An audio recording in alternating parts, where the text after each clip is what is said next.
What's going on, guys? My name is RagingRaptor and I welcome you to a new World of Tanks video. And today, for the final time, we are going to have a look at SuperTest things. This time it's the changes to the T110E5 branch, the branch of the Jack of all trades tank. Well, the T110E5 used to be one of the best Clan Wars tanks back in the days, because its cupola was pretty darn thick. Wargaming nerfed it, replaced it with the Super Conqueror, and now with the Chieftain. And as you can see, Wargaming knows how to make tanks overpowered. Give it good turrets and remove the cupola. Bada bam, bada boom, your next overpowered tank is basically here. Now, it looks like, however, Wargaming decided to not go this way and differentiate the T110E5 even more from the Super Conqueror by keeping its cupola, but making some other changes. In general, I think the T110E5 got the least amount of work from the all three branches we already had a look at, but I think most of those changes, especially for the lower tiers, are more of quality of life changes which make those tanks more convenient to play. I also do think that the T110E5 looks like the most balanced of those changes. However, I do want to point out one more thing before we start this video. I do personally consider that Wargaming's decision to give every single branch we had a look at more DPM as being a little bit critical. I want to say this right now because I know that most people are probably still watching this video.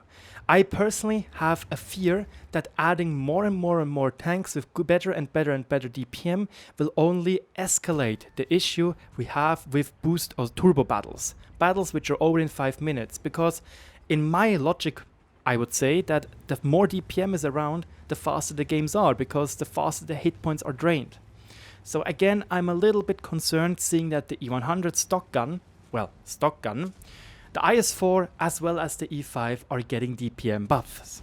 The same goes for their tier 8 and tier 9 tanks. Anyway, enough with the introductions, let's have a look at the T110E5's changes. And here we already have some pretty major ones. 10 seconds reload time going all the way down to 8.8. That is already a pretty decent buff, as you can imagine.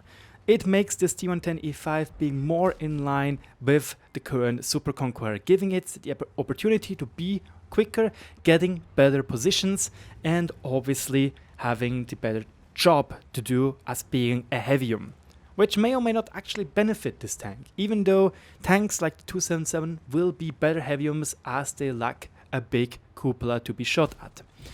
To qualify to be a better heavium tank, Wargaming also decided to give this tanks better stabilization.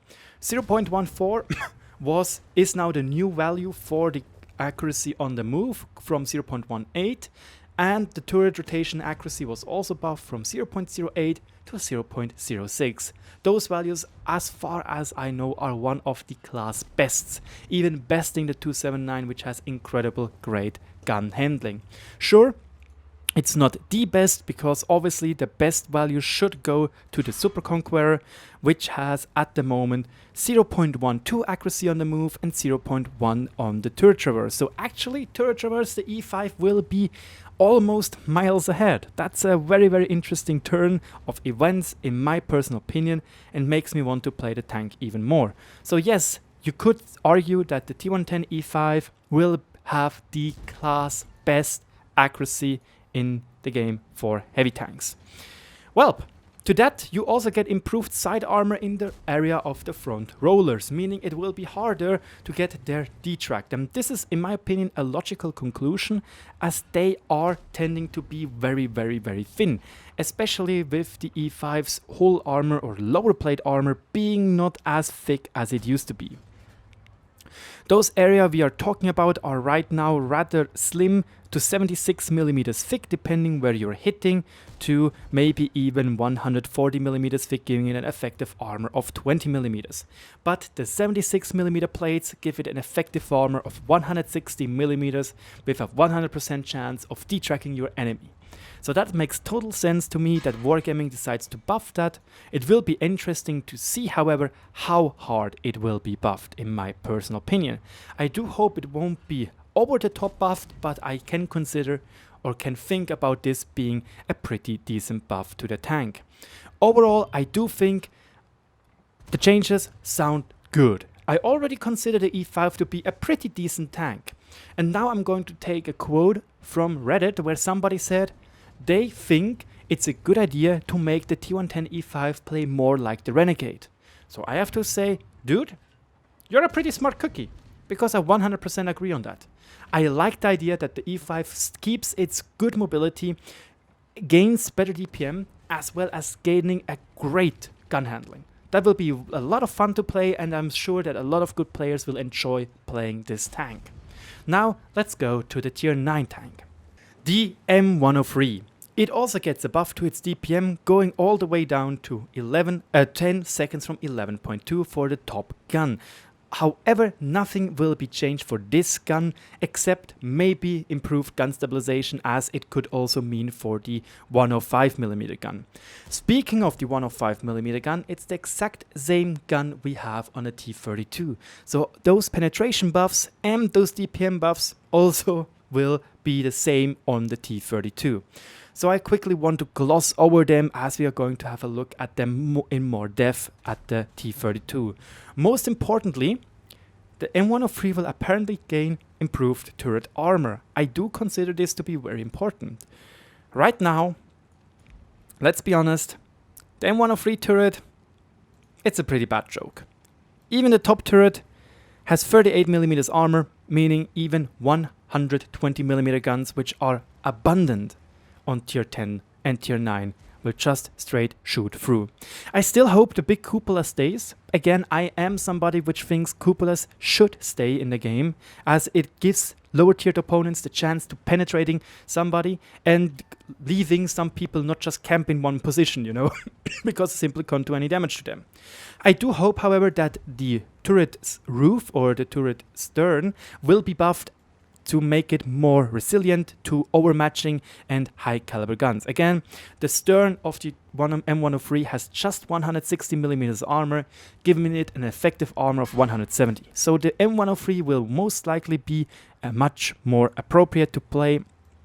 And I actually already think I know what Wargaming has in store for us when it comes to the front roller buff. Because if you go on tanks.gg, you can already have a little comparison between the M103 frontal rollers and the T110E5 frontal rollers, and you will see the M103 has a lot better. I'm getting a little bit tired. I'm sorry, I have to do another video and I'm already down to 4. Well, the stock gun gets a little bit more penetration, which is great. It also, however, will reveal the question, is the Chrysler K going to get a buff to the penetration? Is the tank, the M6A2E1, going to receive this buff, as they both have the same guns, you know? Those might be some questions, and obviously, does the T29 get those buffs again? Because I would consider those buffs might be a little bit too much for tier 7. Imagine 208mm penetration on tier 8 at tier 7. That is a pretty decent job. For tier 8, it might still be a little bit on the low side, but I think it will be more comfortable to play. 10mm is still 10mm and can help out a lot. So now let's go to the T-32. The T-32 gets, as already mentioned, its penetration buffed from 198 to 208. It gets its reload buffed by quite a bit, and I am a little bit concerned that this might be overdoing it. Don't forget, 10.6 seconds to 8.7, that's a pretty hefty bump in DPM in my personal opinion. And this tank, the T-32, in my personal opinion, it's already a very, very strong tank if you think about it. When it's hull down, it's almost impenetrable with the top turret. Sure, the cupola is still there, but with 10 degrees of gun depression, most enemies will have a pretty rough time penning him. So, we also get a more accurate gun, 2.3 to 2.1 seconds when it comes to aim time, and 0.41 to 0.4 accuracy. So that's a pretty decent jump. I 100% agree on that one. And the accuracy during turret traverse will be buffed from 0.14 to 0.1, saying, or Wargaming actually says even more, as soon as you can stay still, you have a pretty accurate gun when it comes to being on the move. So yeah, T-32 looks like a pretty decent tank now. will be looking forward to have my little thingies on it and have a go on it. And now to the conclusion. I personally think the T110E5 tree looks like the most balanced one when it comes to the changes. They look like they could come to the game tomorrow without any issues and they could play well. However, I once again want to point out I still am a little bit concerned about the increase of DPM in all three trees. It might be overdoing it depending how different armor models are, but nevertheless I still have to say I agree with the T110E5 trees changes the most. I have barely any issues with those. The only thing again I'm personally missing is obviously how are the armor models going to look on the M103 turret and the front rollers of the T110E5. However, I do consider that they might become rather thick when we have a look at the M103's, well, armor model.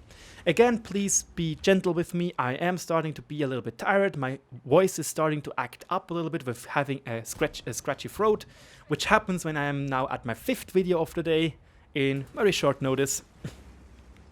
But yeah, I wanted to wait to have the full information with everything unlocked to do those videos. If you enjoyed this video, let me know in the comment section below with a like and a follow. Especially if you're new to the channel and think I do good content, consider subscribing. I'm always trying to improve myself, hence why I personally suggest to give me some feedback. As always, thank you so much for watching. Check out the other videos if you not already have, and I'll see you in the next video. Cheers guys!